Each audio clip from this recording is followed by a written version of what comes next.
set up mini solar.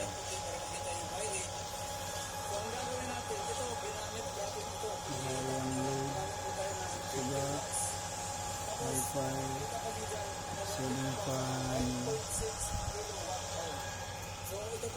wifi. Nagpa-minus ko na lang ito sa nagasto ko sa Meralco. Itong 9.6 kilowatt hour.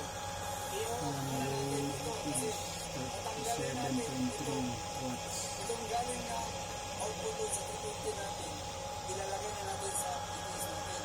So, shut off tayo dito. Ang isa shut off natin, ito, yung dalawa.